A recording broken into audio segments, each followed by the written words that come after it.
Today we're going to dig into Kentucky football and talk with Nick Roush from Kentucky Sports Radio, also hosting on mornings on Big X Sports Radio. He's in Louisville, and we appreciate your time, Nick. How are you? I'm happy to join y'all. Feels like things are finally calming down in the Commonwealth after a crazy week. And sure. We have no idea. We have no idea whatsoever what you're talking about. No, not at all. It's been completely peaceful and copacetic, and everything's just roses and sunshine and happiness and kumbaya over there in Lexington, isn't it? Yeah. It I've been doing this a while now, but I'm certainly not the senior member of the Kentucky beat. All of the people who have been on this Kentucky beat for most of their lives have never seen a press conference like we saw on Saturday. John Calipari started the fire, Mark Stoops stoked it, and then a couple days later, him and March Barnhart just threw gasoline on the fire. It was an explosive Saturday, but now that some time has passed, we don't know how the feud will officially resolve. It's not exactly kumbaya, but at least things have died down temporarily. I mean, if somebody's going to set the fire and then pour gasoline over it, someone's got to be the fire extinguisher. It's got to be Mitch Barnhart. I mean, where's he in all of this? He has actually ended up being he's put out the fire by pouring it on himself. It's a little bit of self-immolation he had. Self-immolation, huh? Yeah, because he essentially told Cal to shush and then threatened him, saying, you know what, coaches change all the time. So he ended up being the bad guy in all of this, and I think that's part of what needed to be done in the first place. Like John Calipari, if you want to get facilities, don't bring football into this. If anything, use the roadmap that Mark Stoops used to get a practice facility to publicly pressure Mitch Barnhart into action. Part of Mark Stoops' plan, though, involved winning games, and that's what happened when there was a lot of hot, big-time coaching candidates that came open this fall between LSU and Oklahoma, where his brother Bob was. He used that leverage in a great season to finally get Mitch Barnhart to pledge to get a new indoor practice facility at Kentucky.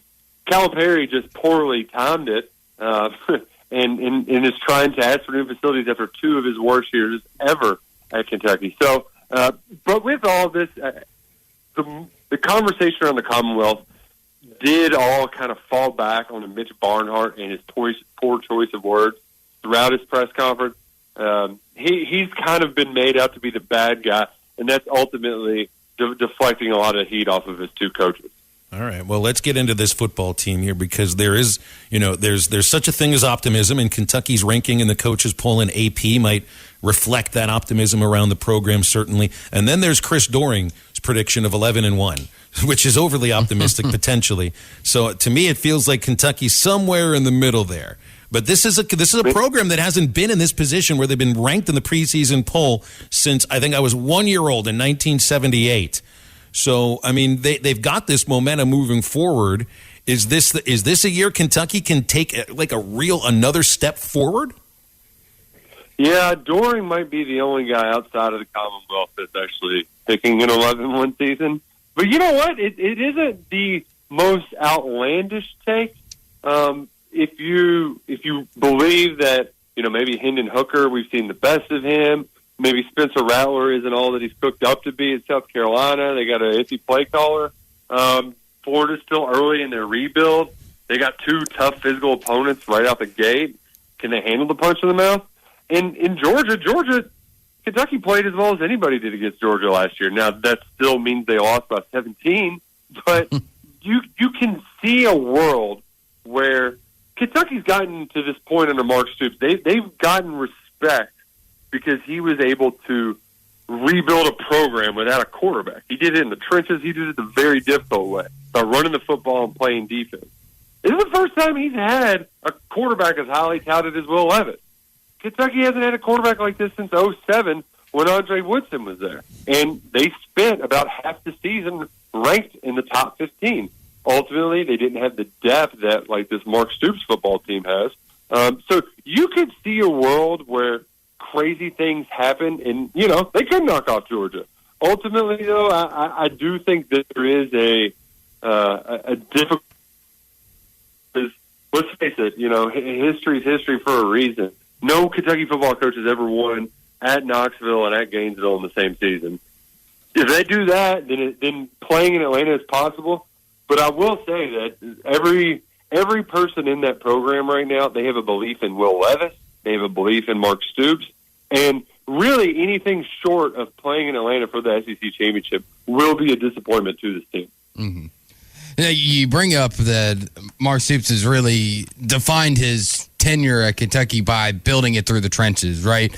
And only 2 returning offensive linemen from last year's 10-win team. How big of a question mark is that? Because if Will Levis is going to have the year that I think most people are expecting him to have, of going for possibly 30-plus touchdowns, only had 24 last year, so that would be a decent-sized jump.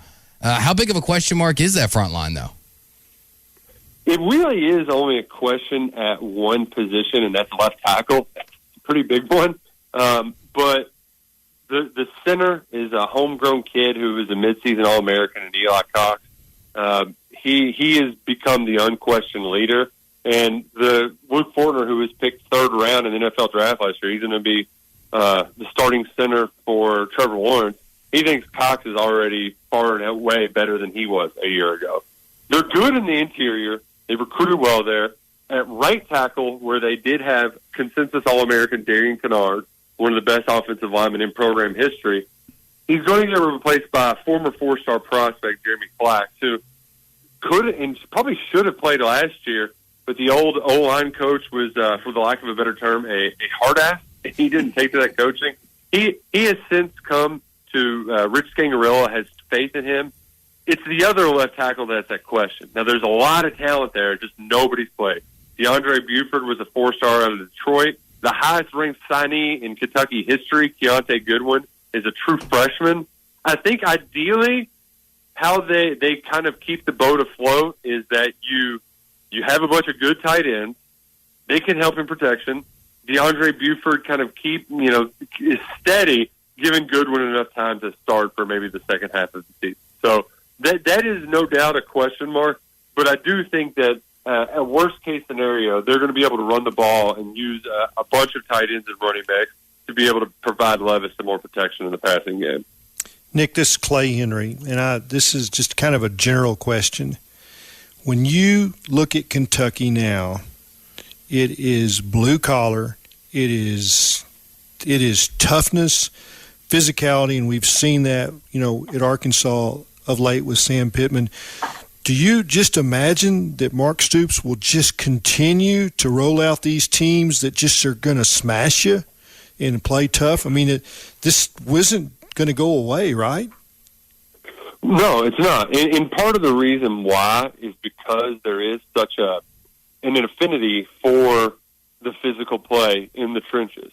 Keontae Goodwin, the kid I mentioned, the true freshman, highest signed kid in school history, he's from Louisville, and he would not have ever signed with Kentucky if there wasn't such a love, such an affinity for the offensive line, the Big Blue.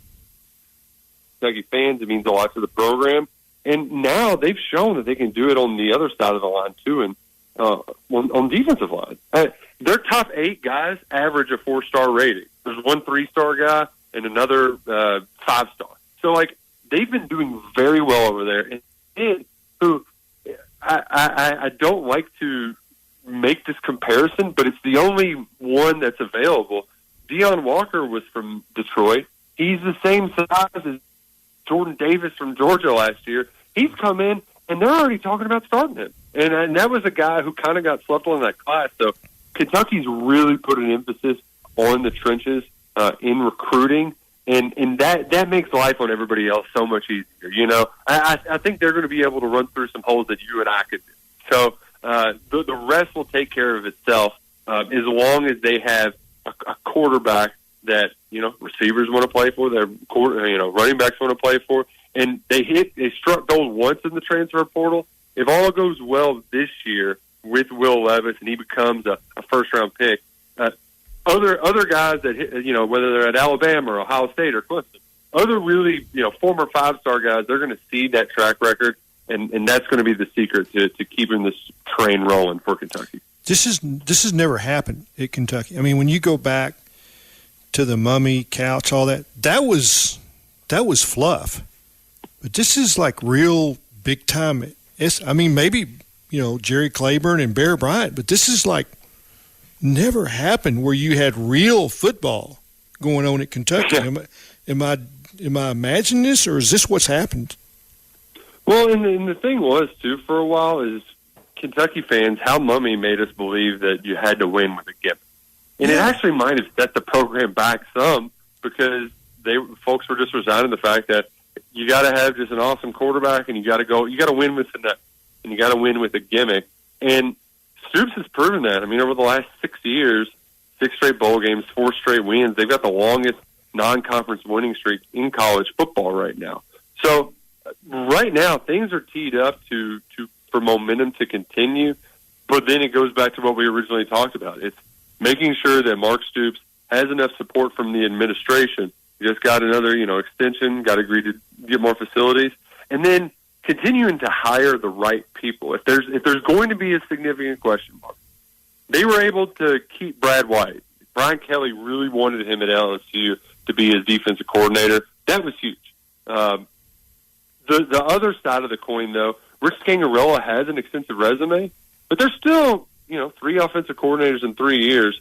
That is an area where you might get concerned.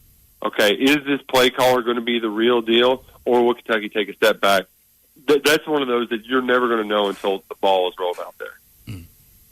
Now, Nick, with the momentum that Mark Stoops has right now, you talked about the momentum with recruiting. I think that most people would agree that he won the Stoops-Cal argument. How big of a deal is it going to be this year, regardless whether they get to 10? We know they'll at least get to 2. How big of a deal is it that he's going to be the winningest head coach in Kentucky football and past Bear Bryant this year? And the thing is Stoops is never going to be one to say it's a big deal. That's just kind of how he operates. But I do think that part of the reason why Kentucky fans rallied so much around Mark Stoops over the last week is we know this is probably as good as it's going to get, right? Like, fans are very grateful. And if there is a sense of urgency this year more so than others, it's because we worry that a dream season like this might never happen again. There's only so many, and for the most part, people are going to be content with winning 7, 8, 9 regular season games. But this Mark Stoops run, it's not going to last forever. Despite the momentum now, he's in his mid-50s. He'll probably a lifer here. He'll probably just coach until he's done at this point.